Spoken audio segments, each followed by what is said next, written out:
வணக்கம். நான் ரோஷன் ராஜகிருஷ்ணா. இன்னைக்கு இந்த நாள் இனிய நாள் அப்படின்னு சொல்லுவாங்க இல்லையா, அந்த மாதிரி எனக்கு இனிய நாளாக அமைஞ்சிருக்கு. காரணம் என்ன தெரியுமா?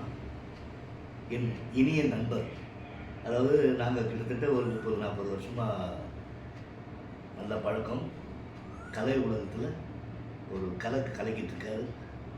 அவர் நடிகர், பின்னணி குரல் கலைஞர். ஒரு லாங்குவேஜ் மட்டும் இல்லை, 2 லாங்குவேஜ், தமிழும் தெலுங்கும். தெலுங்கில் கலக்கிட்டு இருக்காரு. வாய்ஸ், அவருடைய வாய்ஸ் அப்படி ஒரு அருமையான மைக் வாய்ஸ்.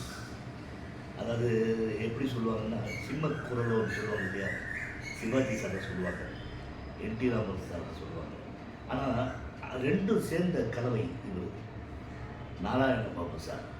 நாராயண பாபு சார்னா நிறைய பேருக்கு, தமிழ் ஃபீல்டில் இருக்கிறவங்களுக்கு நிறைய பேருக்கு தெரியும், தெலுங்கு ஃபீல்ட்லையும் தெரியும். அதாவது ஆந்திரா முதல் தமிழ்நாடு வரை கலக்கிட்டு இருக்காரு நாராயண பாபு சார். அவர் தமிழ்லேருந்து தெலுங்குக்கு டப்பான ஹீரோஸ் படங்கள் விஜயகாந்த் சார்லேருந்து, சிவாஜி சார்லேருந்து, ரஜினி சார்லேருந்து, நிறைய ஹீரோஸ்க்கெல்லாம் தெலுங்கில் வாய்ஸ் கொடுத்துருக்காரு.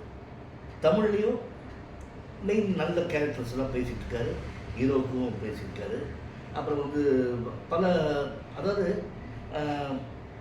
அவர் எப்படின்னா சகலகலா வல்லவன் வாய்ஸில். அதே மாதிரி நடிப்பு கொடுத்தா பிச்சு பிடகெடுத்துருவார் அவர் நாராயண பாபு சார். அது மட்டும் இல்லை, அதாவது ஒரு கலைஞர் சிவாஜி சாருக்கு ரசிகராக இருப்பாங்க, எம்ஜிஆர் சாருக்கு ரசிகராக இருப்பாங்க.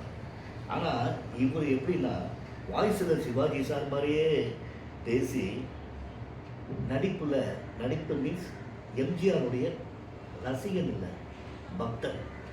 எம்ஜிஆர்னா அப்படி ஒரு உயிரவர். எம்ஜிஆர் மாதிரிலாம் நடிப்பார். நாங்கள் சில நாடகங்கள்லாம் அவர் கூட நான் நடிச்சிருக்கேன். அது எம்ஜிஆர் சார் மாதிரியெல்லாம் நடிப்பார்.